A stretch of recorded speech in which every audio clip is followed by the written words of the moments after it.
Good morning. एक बार फिर हिंदी की क्लास में आप सभी को दुलार, अभिनंदन, स्वागत।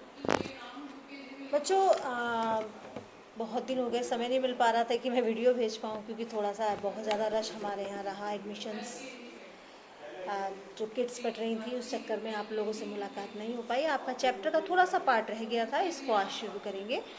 बच्चों, मैंने जो ख़त्म किया था, अपना जो कंटेंट था वो था कि जो आलोपी दीन जी थे वो मुस्कुराते हुए बाइज्जत बरी हो गए थे। बहुत सारे वकीलों की जो फौज उन्होंने खड़ी कर दी, हर बंदा बिकने को तैयार हो गया। पैसे के दम पर उन्होंने क्या किया, हर चीज़ उन्होंने खरीद ली। सारे गवाह बिक गए, वकील बिक गए, जज बिक गए, और अंत में पैसे की जीत हुई, धर्म हार गया। और जो आलोपी दीन है वो अपनी जीत का जश्न मनाते हुए एक विजयी भाव से जो है अदालत के बाहर निकले। और जो हमारे वंशीधर जी ने क्या किया, धन से बैर ले लिया। उसका मूल्य उन्हें चुकाना अनिवार्य था। किस तरीके से? धीमे धीमे कुछ ही हफ्तों में जो है उनको जो है उनके नौकरी छूटने का जो है फरमान जारी हो गया। कोई झूठा सच्चा आरोप लगा करके उनको घर बैठा दिया गया। और जो बुढ़ापे में जो भगत बनकर के बैठे हुए थे, बस वे सूखी तनख्वाह, मतलब कहना चाहिए जो अब वो घर आ गए, घर आकर उनके जो पिताजी थे, जिन्होंने ये बताया था कि जो तनख्वाह होती है पूर्णमासी का चांद होती है, कभी कभी दिखाई देती है, उन्होंने देखा कि उनका बच्चा जो धर्म के मार्ग पर ही चलना चाहता है, धर्म को ही सब कुछ मानता है, और आज उसी की बदौलत ये खामियाजा उसे भुगतना पड़ा। पंडित आलोपी दीन से उसने बैर लिया और वो आज घर आ गया। तो जो उनके वंशीधर के जो पिता थे, उनको मनहूस और गालियां देते देते नहीं थक रहे थे। कितनी अच्छी नौकरी जो आई हाथ में, और इसकी बेवकूफ़ी की वजह से वो चली गई। वो जब भी उसको देखते, उस समय में वो जो है उसके जो बूढ़े पिताजी थे, वो उसको कुछ ना कुछ उल्टा सीधा सुनाते ही रहते। इसी प्रकार से जब वो घर आकर के बैठ गए और अब क्या करें, वो सोच ही रहे थे कि अचानक एक दिन, एक सप्ताह बाद, शाम का समय था, बूढ़े मुंशी जी बैठे हुए थे, माला जप रहे थे। बूढ़े व्यक्ति का तो यही काम होता है, माला जपना, पूजा पाठ करनी। उसी समय उनके द्वार पर एक रथ रुका करके, हरे गुलाबी पर्दे, पछइये बैलों की जोड़ियां, उनकी गर्दनों पर नीले धागे और सींगों में पीतल जड़ा था।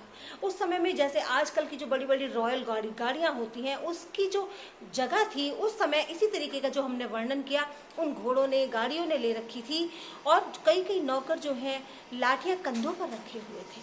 मुंशी जी अगवानी के लिए दौड़े, देखा तो पंडित आलोपी दीन हैं। उन्होंने झुक करके उनको प्रणाम किया और उनकी जो है बड़ा मस्काबाजी कहना चाहिए, उनकी लल्लू चप्पो करने लग गए, उनको पॉलिश करने लग गए, और अपने बेटे को, जो पिता है, वो गालियां देने लगा कि हे माली, क्या करें, मेरा तो मुंह ही नहीं खुल रहा आपके समक्ष। इस मनहूस बच्चे ने जो मेरे साथ किया है, आपके साथ किया है, उसके लिए मैं क्षमा मांगने लायक भी नहीं हूँ। लेकिन आलोपी दीन जी ने कहा कि भाई साहब, ऐसा ना कहिए। मुंशी जी चकित हो गए, और क्या कहूँ ऐसी मनहूस संतान को। आलोपी दीन ने वात्सल्यपूर्ण स्वर में बोला, कुल तिलक और पुरुषों की कीर्ति उज्जवल करने वाले संसार में ऐसे धर्मपरायण मनुष्य हैं ही कितने, जो धर्म पर अपना सब कुछ अर्पण कर सके। यहाँ पर वंशीधर की जो है, यहाँ पर बड़ी तारीफ पंडित आलोपी दीन जो द्वारा की गई है कि ऐसे लोग जो अपने कर्तव्य के लिए सामने किसी चीज़ को कुछ ना समझे, अपने धर्म के आड़े वो कुछ भी, जो पैसा है, रुपया है, हर चीज़ को लात मार दें, ऐसे व्यक्ति तो दुनिया में कुछ ही होते हैं। और आपका पुत्र उनमें से एक है, तो उसको ऐसा ना कहें। पंडित आलोपी दीन ने वंशीधर से कहा, दुर्गा जी, इसे खुशामद ना समझिए। खुशामद करने के लिए मुझे इतना कष्ट उठाने की जरूरत ना थी। उस रात को अपने अधिकार बल ने मुझे अपनी हिरासत में लिया था, किंतु आज मैं स्वेच्छा से आपकी हिरासत में हूँ। मैंने हजारों रईस और अमीर देखे हैं, हजारों उच्च पदाधिकारियों से काम पड़ा है, किंतु मुझे परास्त किया तो आपने। मैंने सबको अपना धन का गुलाम बनाकर छोड़ दिया। मुझे आज्ञा दीजिए, मैं आपके लिए कुछ करूं। वंशीधर ने आलोपी दीन को आते हुए देखा, उन्होंने सत्कार किया। अब कोई मेहमान आया है तो उसका सत्कार करना तो अनिवार्य है। कोई दुश्मन भी आए तो उसका सत्कार, उसकी मेहमान नवाजी एक अच्छे मनुष्य का गुण होता है। उसी तरीके से वंशीधर ने आलोपीदीन का सत्कार किया, लेकिन स्वाभिमान के साथ, एक आत्मसम्मान के साथ, और समझ गए कि ये मास्टर जरूर मुझे नीचा दिखाने आए हैं आज। अब कोई किसी से जीत जाए तो ऑब्वियस आज के ज़माने में तो वो देख हमने तो ये कर लिया, वो कर लिया, तो हमारे सामने कुछ नहीं था, क्या कर सकता था हमारा, वगैरह वगैरह। लेकिन जैसे ही उन्होंने पंडित जी की बात सुनी, उनका जो है मैल जो है मन से मिट गया। पंडित जी की उड़ती हुई दृष्टि से उन्होंने पंडित जी को देखा, सद्भाव झलक रहा था, बदले की कोई भावना उनके अंदर नहीं थी। गर्व से अब लज्जा के सामने सिर झुका दिया। गर्व ने अब लज्जा के सामने सिर झुका दिया। कितनी सुंदर लाइनें हैं, ये सोचिए, कितनी सुंदर प्रेमचंद्र जी ने यहाँ पर अपनी भाषा का प्रयोग किया है। लगता है कितने अनुभवी लेखक हैं, इतनी सुंदर जो उन्होंने यहाँ पर रचना की है, निसंदेह काबिल तारीफ है। शर्माते हुए बोले, ये तो आपकी उदारता है जो आप ऐसा कहते हैं। मुझसे कोई गलती हुई हो तो क्षमा कीजिएगा, मैं धर्म की बेड़ियों में जकड़ा हुआ था। आज मेरे ऊपर ना कोई धर्म की बेड़ी है, आज आप मेरे मेहमान हैं और मैं आपके सामने नतमस्तक हूँ। मेरे लिए क्या आज्ञा है, मुझे बताइए। आलोपीदीन विनीत भाव से बोले, नदी तट पर तो आपने मेरी प्रार्थना स्वीकार नहीं की थी, परंतु आज स्वीकार करनी पड़ेगी। वंशीधर बोले, मैं किस योग्य हूँ, किंतु जो कुछ सेवा मुझसे हो सकती है उसमें कोई गलती नहीं होगी, आप कहिए। आलोपीदीन ने एक स्टाम्प लगा हुआ पत्र निकाला और उसे वंशीधर के आगे रख दिया। इस पद को स्वीकार कीजिए और हस्ताक्षर कीजिए, ऐसा कहकर उन्होंने वंशीधर के आगे हाथ जोड़ लिए। इतना बड़ा व्यक्ति जिसका पूरे शहर में, पूरे एरिया में जो है मान था, सम्मान था, उनकी एक छोटी सी नौकरी पाने के लिए बड़े बड़े ऑफिसर उनकी सेवा में तैयार रहते थे। आज वो अपनी पूरी प्रॉपर्टी की देखरेख वंशीधर को सौंप रहे थे। कितनी बड़ी बात है। वंशीधर देखते ही नतमस्तक हो गए और वो आलोपीदीन जी के रेस्पेक्ट में, इज्जत में वो सर झुक गया। बोले कि मैं इस लायक नहीं हूँ, मैं ये सब नहीं कर सकता। तो वो कहते हैं, आलोपीदीन जी ने हंस करके बोला, वंशीधर कहते हैं मैं इसके योग्य नहीं हूँ। तो आलोपीदीन कहते हैं, बड़े उन्हीं के जवाब आंसर से जवाब, उनके क्वेश्चन से जवाब लेते हैं कि आप योग्य नहीं हैं, बट मुझे तो एक अयोग्य व्यक्ति की ज़रूरत है और आप उसके लिए संपूर्णता जो है बिल्कुल योग्य है। वंशीधर ने गंभीर भाव से कहा, मैं तो आपका दास हूँ, आप जैसे कीर्तिवान सज्जन पुरुष की सेवा करना मेरे लिए सौभाग्य की बात है, किंतु मुझ में ना विद्या है, ना बुद्धि है, ना स्वभाव है जो इन त्रुटियों की पूर्ति कर देता है। ऐसे महान कार्य के लिए आपको एक बड़े मर्मज्ञ अनुभवी मनुष्य की ज़रूरत है।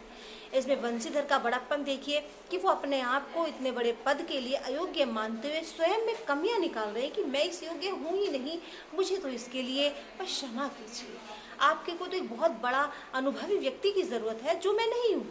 तो आलोपीदीन जी कलमदान से कलम निकाली और वंशीधर के हाथ में देकर बोले, ना मुझे विद्वता की चाह है, ना मुझे अनुभव की, ना मुझे मर्मज्ञता की कोई आवश्यकता है, न कार्य कुशलता की। इन गुणों का महत्व और परिचय तो मुझे पाते पाते ज़माना बीत गया और मेरे सामने योग्यता और विद्वता की चमक फीकी पड़ जाती है। यह कलम लीजिए, अधिक मत सोचिए, दस्तखत कर दीजिए। परमात्मा से यही प्रार्थना है कि वे आपको सदैव उसी नदी के किनारे वाला वे मुरब्बत, उदंड, कठोर और धर्मनिष्ठ दरोगा ही बनाए रखे। यानी वो कहते हैं कि मुझे जो गुण तुमने बताए, मुझे वो कुछ भी नहीं चाहिए, मुझे तो वही दरोगा चाहिए जो यमुना के नदी पर खड़ा था, जिसको ना पैसे से लोभ था, ना मान सम्मान की चाह थी, ना उसे कोई अपनी बेइज्जती की चिंता थी कि इतना बड़ा व्यक्ति मेरे सामने हाथ जोड़ रहा है, वो बाद में मेरा क्या हश्र करेगा। उसे किसी चीज़ की कोई चिंता नहीं थी। चिंता थी तो अपनी ड्यूटी की, अपनी कर्तव्य परायणता की। तो आलोपीदीन जी कहते हैं, मुझे वही दरोगा चाहिए, मुझे और कोई चीज़ नहीं चाहिए। सब चीज़ें मेरे आगे घुटने टेकती हैं। सब चीज़ों को देखते देखते मैंने ज़िंदगी निकाल दी। और वंशीधर जो थे, उनकी आलोपीदीन जी की महानता से उनकी आंखें डबडबा गई, भर गई, यानी पानी आ गया। हृदय में संकुचित पात्र में इतना एहसान न समा सका।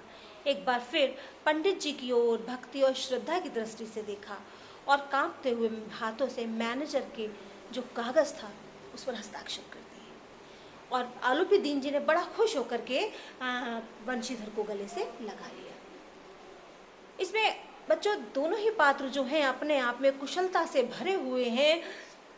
दोनों ही पात्रों की अपनी अपनी विशेषताएं हैं। देखिए आलोपी वंशीधर की तो अपने आप में बड़ी महानता है, वो तो पाठ के नायक हैं। और अगर आपसे पूछा जाए कि एक नायक में क्या विशेषताएं होती हैं, तो वंशीधर में जितनी विशेषताएं अभी आपने देखी, हमने पाठ देखा, आप थोड़ा रीडिंग लगाएंगे तो क्लियर हो जाएगी, बताने की बहुत ज़्यादा आवश्यकता नहीं है, समझदार हैं आप लोग। उसी प्रकार से आलोपी दीन को भी पाठ का नायक ही माना जाएगा कि इतना बड़ा व्यक्ति इतनी बेइज्जती होने के बाद उसी बंदे के पास आता है, क्योंकि कहते हैं ना, हीरे की चमक, हीरे की जो परख होती है जौहरी को होती है। और सही मायने में आलोपी दीन जी ने ये साबित कर दिया कि वो एक सच्चे जौहरी हैं, एक सच्चे व्यापारी हैं, एक सच्चे बिजनेसमैन हैं, कि उन्होंने एक ऐसे व्यक्ति को चुना जिसने उनके ऊपर हर वो आरोप लगाया, उनका इतना नुकसान कर दिया, उनकी इतने अनुनय विनय के बाद भी उनको जेल भेज दिया। लेकिन महानता देखिए आलोपी दीन जी की, वो जानते थे कि ये व्यक्ति ईमानदार है, ये अपनी ड्यूटी पर है, इसलिए ये सब कर रहा है।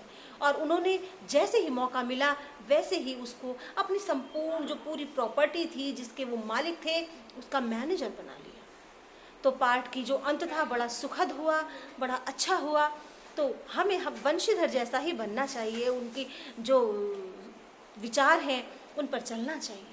तो क्वेश्चन आंसर बच्चों में भेजने की कोशिश कर रही हूँ, आज ही भेज दूंगी, तो आप लोग उसको कॉपी में कर लीजिएगा। और केवल एक ही चैप्टर आना है, आपको पता है, तो इसको पढ़ लेंगे। तो मिलते हैं फिर बहुत जल्दी।